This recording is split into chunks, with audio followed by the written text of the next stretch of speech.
नैयागै बड'लेण्ड हालामनि अनजालि आंनि जुलि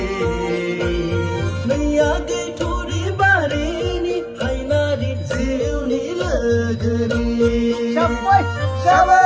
बैसागु जोबब्लानो दोनखारलांसां नैयागै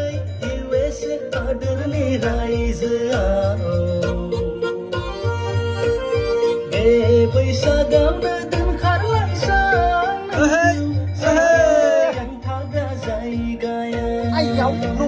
बैसागु जोबब्लानो दोनखारलांसां नैयागै USA हादोरनि रायजोआव बे बैसागावनो दोनखारलांसां नोंखौ सिकिउरिटि आं थाग्रा जायगायाव